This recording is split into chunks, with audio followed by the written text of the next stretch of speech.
नमस्कार, मैं कुमार रविंद्र। दोस्तों, हमारे साथ बैठे हैं आम आदमी पार्टी के प्रदेश प्रवक्ता प्रोफेसर राजेंद्र त्यागी जी। ये सिर्फ प्रोफेसर त्यागी ही नहीं है, बल्कि एक शायर का भी दिल रखते हैं। हर बात पर इनकी एक शायरी निकलती है जो इनके व्यक्तित्व को काफी निखारता है। तो कहने का मतलब है कि आज हम इनसे इनकी शायरियों को तो सुने ही नहीं, इसके साथ ही वर्तमान राजनीतिक जो माहौल अभी हुई है चुनाव के बाद, जिस तरह से राजनीति के परिदृश्य सामने आ रहे हैं कि आने वाला बिहार का भविष्य कैसा होगा, इन्हीं सब मुद्दों पर इनसे चर्चा करेंगे। आइए सुने त्यागी जी क्या कहते हैं। त्यागी जी नमस्कार। नमस्कार भैया, आपको भी और आपके चैनल को भी धन्यवाद। आपको भी बहुत बहुत धन्यवाद। सर, अभी चुनाव बाद जिस तरह से स्थिति पैदा हुई है, आप भी देख रहे हैं, सब लोग देख रहे हैं, पूरा दुनिया देख रही है, और विपक्ष एकदम लगता है कि है ही नहीं। इस पर आपकी क्या सोच रहे हैं? देखिए, सब लोग मन ही मन व्यथित है। चुनाव तो हुआ, संपन्न हो गया चुनाव, लेकिन चुनाव होने के पहले चुनाव लूट लेने की सारी तैयारी की गई थी, और यह चोरी नहीं, सीधे सीधे डकैती किया गया है। जनतंत्र का डकैती किया गया है, संविधान का हत्या किया गया है। पब्लिक ने तो वोट दिया जिसे देना था, जितवाया, लेकिन उस जीत को लूट लिया गया सिस्टम के द्वारा। आपका ध्यान हम ले जाना चाहेंगे, आकृष्ट करना चाहेंगे कि जब यह नियम था कि इलेक्शन कमीशन वही आदमी बनेगा जो न्यूट्रल हो, जो किसी पार्टी से, विचारधारा से प्रभावित न हो, वैसे व्यक्तित्व को चुनाव आयोग बनाया जाता था। नियम भी था कि एक चुनाव आयोग के निर्वाचन में, मनोनयन में एक राष्ट्रपति रहेंगे, चीफ जस्टिस रहेंगे, राष्ट्रपति नहीं सॉरी, चीफ जस्टिस रहेंगे, प्रधानमंत्री रहेंगे, और एक अपोजिशन का लीडर रहेगा। जब यह बात सामने आई, चीफ जस्टिस ने भी इस बात को कहा, तो सोचिए कि अगर संविधान का मान सम्मान प्रतिष्ठा रखना होता या आम पब्लिक के विचारधाराओं का अगर कद्र किया जाता, तो निश्चित रूप से इस बात को मान लिया जाता कि हाँ, सीजेआई भी रहेंगे, प्रधानमंत्री रहेंगे, अपोजिशन का लीडर रहेंगे, और जिसे तीनों मिल करके अच्छे व्यक्तित्व को चुन करके लाएंगे, क्योंकि जो न्यूट्रल हो, फेयर इलेक्शन करा सके, भय मुक्त इलेक्शन करा सके, वैसे चेहरे चाहिए थे। लेकिन उस कानून को ही मोदी साहब ने पलट दिया कि नहीं। अब सवाल कहां पैदा होता है, शक कहां, गुंजाइश कहां रह गई कि ये आदमी पूर्ण रूप से डकैती नहीं कर रहा है, स्वयं इलेक्शन कमीशन के चुनाव में रहेगा, और उसका एक कैबिनेट का मंत्री रहेगा, और एक अपोजिशन का लीडर रहेगा। तो दो तो पहले ही हो गया, तो फिर अब चुनाव काहे किया? हाँ, मनोनयन काहे के लिए? आप अपने मन से कर लो। तब ये तैयारी हो रही है तानाशाह शासक बनने की, और चिरकालिक गद्दी पर बैठने की, और देश को बेच डालने की, क्योंकि उन्हें अच्छा नहीं लगता कि गरीबों का प्रतिनिधित्व हो, गरीब की भी आवाज उठे। उसको सदा सदा के लिए लोग बंद कर देना चाहता है, क्योंकि ये जिस संस्था से निकल करके लोग आया, उसके गुरु, उसके संस्थापक गोलवलकर ने भी कहा था कि अगर किसी भी राज्य में शासन करना हो तो वहां के 95% लोगों को गरीबी रेखा से नीचे ढकेल दो कि सुबह से शाम तक वो रोटी के अलावा कुछ न देख सके न सोच सके। उसी पैटर्न पर ये काम कर रहे हैं सब के सब। अब तो भाजपा में गिनाने की बात है कि जितने लोग पर भाजपा ने क्लेम किया, जितने लोग पर भ्रष्टाचार के आरोप लगाए, जितने लोगों को जेल भेजवाने की धमकी दी, सारे लोग भाजपा में सम्मिलित हो गए और भाजपा ने उसे स्वीकार कर लिया। इसका मतलब कि सारे चोर डकैतों का एक गिरोह बन गया है भाजपा। और कहा गया है कि जमी बेच देंगे, गगन बेच देंगे, कली बेच देंगे, चमन बेच देंगे, कलम का पुजारी अगर सो गया तो वतन के पुजारी वतन बेच देंगे। ये तो बेचने का सिलसिला लगा हुआ है, देता है आपको। तो दूसरी बात की आप संविधान में संशोधन करते हैं कि चुनाव आयोग पर कोई केस नहीं होगा। हम कहते हैं कि हमारा संविधान यह अधिकार देता है कि राष्ट्रपति पर भी केस हो सकता है, प्रधानमंत्री पर भी, मुख्यमंत्री पर भी केस हो सकता है, किसी मंत्री पर, किसी पदाधिकारी पर केस हो सकता है। तो ये सारे संविधान से ऊपर का चीज है चुनाव आयोग थोड़े ना। हाँ, कि आप खुली छूट दे रखे हैं कि उस पर कोई केस नहीं होगा। इसका मतलब है कि आप चुनाव आयोग को रखेल बना करके रखते हैं और उसी के माध्यम से सब कुकर्म करते हैं। अगर अपोजिशन का लीडर अंगुली उठाता है तो दर्द आपको होता है। हाँ, डिफेंस करने के लिए आप चले आते हैं। इसका मतलब क्या है? अब तो ऐसा भी सामने आएगा कि ये लोग जुडिशियरी पर भी अपना आदमी बैठाएंगे, तो जज को भी रखेल बनाकर रखेंगे, पैसा दे करके, डरवा करके, धमका करके जज से भी वही निर्णय करवाएंगे जो ये चाहते हैं। अब चल भी रहा है। अब लोग दबी जबान से न्यायालय के ऊपर लोग उंगली नहीं उठाता कि न्यायालय है भाई, उंगली नहीं उठाना चाहिए। लेकिन समय आएगा कि न्यायालय पर उंगली उठेगा और लोग रोड पर आएगा, आंदोलन होगा। और ये सरकार अंग्रेजों से ज्यादा घातक है, उग्रवादियों से ज्यादा घातक है।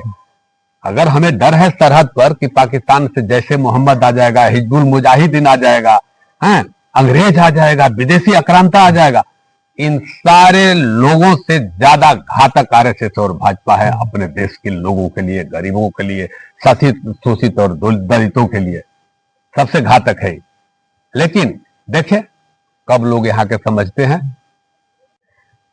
त्यागी जी, हम ये देख रहे हैं कि जिस तरह से चुनाव खत्म हुआ, जब 10 दिन के 15 दिन के बाद लोगों के घरों को तोड़ने दिया अतिक्रमण हटाने के नाम पर, और जिस तरह से महिलाएं, बहू, बेटियां सब रोड पर आ गई इस जाड़ ठंड की रात में, कहाँ सोती होंगी, कैसे सोती होंगी। न सरकार सोच रही है, न कोई सामाजिक संगठन उनको सहारा देने के लिए सामने दिखाई पड़ रहा है आने के लिए। कोई सामाजिक संगठन भी आके तंबू टेंट गिरा दे कि भाई तुम यहाँ रहो। सरकार की भी कोई पॉलिसी पहले से तय नहीं थी कि भाई हम हटाएंगे तो उसको कहाँ बसाएंगे, है ना। ये पर आपके क्या विचार हो रहे हैं? देखिए, यह सरकार सब लोग जानते हैं कि दमनकारी सरकार है। ये गरीबी नहीं, गरीबों को हटा करके शासन करना चाहती है सरकार। हम कहते हैं कि गरीबों को मिला क्या? हम भले दस्तावेज मिल गया है आजादी का, लेकिन सही अर्थों में जितने नियम कानून बन रहे हैं और जितनी सौगातें अमीरों को मिल रही है, बड़े बड़े पूंजीपतियों को मिल रहा है, गरीबों को क्या मिल रहा है? उसके वजह गरीबी और बढ़ रही है, अमीरी धीरे धीरे और अमीर हो रही है। तो हम कहते हैं कि किसी ने लिखा कि मिली आजादी खाक मिली, मिलना था जिसको मिल न सकी, सदियों से चेहरों की कलियां मुरझाई तो फिर खिल न सकी। उन मुरझाए चेहरों को तो जा करके देखिए कि आजादी मुयस्सर है कि नहीं, उन्हें क्या संविधान दिया है उन्हें। लेकिन तब है सवाल कि यह निर्मम सरकार, दमनकारी सरकार है। किसी का घर टूट जाए, कोई ठिठुर करके मर जाए, ये बेदर्द लोग हैं, उग्रवादी से भी ज्यादा खतरनाक लोग हैं। इन्हें केवल शासन करना है। हम कहते हैं कि सरकार संवेदनशील होती है अपने लोगों के प्रति, तो मानवता झलकता है। हम कहते हैं कि अतिक्रमण तुम हटाओ, जहां जरूरी है वहां हटाओ, इसलिए कि जो लोग लाचारी, मजबूरी बस हालात के मारे लोग अगर कहीं सरकारी स्थानों पर, जमीनों पर अपना कहीं झोपड़ी खड़ा कर लिया है, रहने के लिए बसेरा बना लिया है, ये उसकी मजबूरी है, लाचारी है। तो आप नोटिस करते हो, अगर मान लिया कि सरकार का कोई संस्था बनाना हो वहां, तो पहले देख लो कि इसमें किसी के पास घर है कि नहीं है। अगर जिसके पास पहले से घर है, रहने की जगह व्यवस्था है, तो वैसे लोगों को चिन्हित कर लो। जिन्हें घर नहीं है उन्हें पहले रहने की तो व्यवस्था कर दो। हाँ, इंसानियत नाम का कोई चीज है कि नहीं? क्या देश उसका नहीं है क्या? वो देश के लिए बोनाफाइड नहीं है क्या? देश के लिए उसका कुछ योगदान नहीं है क्या? है? देश के लिए वो भी तो संघर्ष करता है। एक मजदूर है, एक किसान है, वो भी देश के लिए सहयोग करता है, तब देश आकर के आगे बढ़ता है। आप सब कुछ दान कर देते हो अमीरों को, लेकिन गरीबों के लिए तेरे पास तो कोई सुनवाई नहीं। बाबा बनने का शौक, ये तो बुलडोजर बाबा बनने का इन्हें शौक चरमरा गया है कि हम उत्तर प्रदेश के आदित्यनाथ योगी के देखा देखी हम भी चर्चित हो जाएं, जबकि यह सच है कि इन पर कई केस है। ये मंत्री योग तो था ही नहीं, लेकिन तब है कि भाजपा में इस सब कोई पैमाना नहीं रहा कि कौन कितना लफंगा है, कौन कितना चोर है, कौन कितना बदमाश है, कौन कितना लुटेरा है, इसका कोई पैमाना नहीं है। तो इनको तो नई नई मिली है कि नई शोहरत, नई बुलंदी, नया निजाम आया है, तोड़ दी सारी बंदिशें और संविधान नया पैगाम आया है। तो ये तो नया पैगाम लेकर के आए हैं, सारी बंदिशों को, सारे कानून को ये ताक पर रख करके अपनी वाहवाही लूटना चाहते हैं। अमीरों के नजर में बहुत बड़ा तिस्मार खां बनना चाहते हैं, जबकि इन पर ऑलरेडी केस है, उस पर कानून भी चुप है, न्यायालय भी चुप है। तो हम तो ये देख रहे हैं कि आने वाले दिन में न्यायालय नाम का कोई चीज नहीं रह जाएगा और पब्लिक के पास भी कोई रास्ता नहीं रह जाएगा। पब्लिक भी या तो आंदोलन करेगी और नहीं तो बेमौत मारी जाएगी। अंतिम विकल्प यही है, रोड पर आना और ऐसी सरकार को उखाड़ करके फेंक देना, क्योंकि जनता का यही तकाजा है कि सिंहासन खाली करो कि जनता आ रही है। यह जरूरी हो गया है। अच्छा, अभी देखा जा रहा है सर कि आने वाले दिनों में बंगाल चुनाव एकदम सर पर है, महाराष्ट्र लूट लिया, जैसा कि एक मैं बात बता दूं, महाराष्ट्र, हरियाणा, बिहार, अब बंगाल के चुनाव पर थोड़ा सा कुछ बोलेंगे? मैं एक बात बता दूं सर, यह पहले से ही तय कर लिया है कि मेरी हार चारों तरफ हो गई। एक यही तरीका है कि मैं लूट करके, आंख में धूल झोंक करके, संविधान को ठोकर मार करके हम जीत सकते हैं। और इसका लक्ष्य है कि पूरे भारत में विपक्ष नाम का कोई चीज भी न रहे और पूरे भारत में भाजपा की सरकार हो और सीधे संविधान को उलट करके मनुस्मृति लागू कर देना है। चाहे जैसे एन केन पराकरेण कितना हो कुकर्म करना पड़े, हमें सरकार में आना है। इसके लिए सारी जुगत हो रही है, जबकि मोदी को भी यह मालूम है कि मोदी के पांव के नीचे जमीन नहीं है। जैसे मैंने कहा कि ए मोदी, तेरे पांव के नीचे जमीन नहीं है, फिर भी तुझे यकीन नहीं है। अरे तू एक मशीन का छोटा सा पुर्जा है, पूरी मशीन नहीं है। उनको भी मालूम है, अमित शाह को भी मालूम है कि जमीन नहीं रह गई, केवल सिस्टम उसका है। तो सिस्टम पर कब्जा है, चार स्तंभ होते हैं, चारों पर उसका कब्जा है। मीडिया उसकी है, विधायिका उसकी है, कार्यपालिका उसकी है, न्यायपालिका बची हुई थी, न्यायपालिका को भी बर्बाद कर दिया। अब तो विदेशों में भी चर्चा होने लगा कि न्यायपालिका भी रखेल बन चुकी है। न्यायपालिका पर भी अब भरोसा पब्लिक का नहीं रहा और न्यायपालिका पब्लिक के लिए नहीं, भले पब्लिक का पैसा न्यायपालिका पर खर्च होता है, एक एक पैसा पब्लिक देती है, फिर भी पब्लिक के साथ गद्दारी न्यायपालिका भी कर रही है, धोखा कर रही है। जब उसे संज्ञान लेना होता है तो संज्ञान नहीं लेती है, अननेसेसरी बहुत ज्यादा देर करती है। जब भी कोई निर्णय लेना होता है सरकार पर, प्रधानमंत्री पर अथवा किसी भी गलत पदाधिकारी पर, तो उसको टारते टारते एक समय तक बहुत लिंगर कर देता है ताकि वो प्रभावकारी ना हो सके। दोस्तों नमस्कार, इस न्यूज़ चैनल में संविधान के दायरे में हमेशा जन सरकार के मुद्दे उठाए जाते हैं, इसलिए सब अधिक से अधिक सब्सक्राइब करें। इसमें व्यक्त विचार वक्ताओं के होते हैं, उससे चैनल को कोई लेना देना नहीं होता। धन्यवाद। हमने पूछा था कि बंगाल चुनाव पर भी मतलब कुछ होगा। मैंने बताया कि बंगाल चुनाव पर भी SIR के लिए सब तैयारी कर लिया है। SIR वहां भी कराएगा, वहां भी कराएगा। वो जान गया है कि अमुक अमुक संगठन, चाहे अमुक अमुक जातियां, अमुक अमुक वर्ग TMC के साथ जुड़ा हुआ है, तो वैसे लोगों का वोट कटवाएगा, फिर वहां वोट नहीं देने देगा। दूसरी बात कि आप जान रहे हैं कि EVM उसके इशारा पे चलता है, वोट किसी को दीजिए, EVM तो उसको भर ही देता है, क्योंकि टेक्नोलॉजी का इस्तेमाल करता है, उस टेक्नोलॉजी के माध्यम से वोट ट्रांसफर करता है, तो उसके पास सारे सिस्टम है। चुनाव आयोग उसका अपना है ही, चुनाव आयोग विपक्ष पर सारा शिकंजा कसेगा, लेकिन बीजेपी पर किसी भी तरह का कोई कमेंट भी पास नहीं कर सकता है। तो इसलिए सब सिस्टम उसी का है, अब सकता है। और बंगाल में नंगा नाच करेगा, नंगा नाच करेगा नहीं तो बंगाल के पब्लिक को रोड पर आना होगा कि इन लोगों पर अब बंदिश लगाना होगा, प्रधानमंत्री पर, गृह मंत्री पर, चुनाव आयोग पर बंदिश लगाना होगा कि हमारे राज्य में तुम प्रवेश न करो। ये इतने लोग गंदे हो गए हैं, इतने लोग भाग गए हैं कि पब्लिक को खड़ा होना पड़ेगा, तब यह पूरा संविधान बचेगा, पूरा सिस्टम बचेगा। नहीं तो सबको ये लोग गुलाम बनाना चाहता है। अच्छा, अब हमारा अंतिम सवाल होगा आपसे, बहुत सारी बात है, तो विपक्ष को नहीं चाहिए कि तमाम जो महागठबंधन के जो साथी हैं, जो नेता हैं, चुनाव बहिष्कार करे या सरकार बैलेट पेपर से चुनाव कराए? दो ही विकल्प बचता है हमारी समझ से, क्योंकि तमाम काबिज है, तो वो बैलेट पेपर से चुनाव कराए या विपक्ष जो है चुनाव का बहिष्कार करे। देखिए, एक चीज है, चुनाव का अपराधीकरण हो चुका है। हालांकि चुनाव का अपराधीकरण तो बहुत पहले से ही था, लेकिन इधर बहुत ज्यादा अपराधीकरण हो गया है।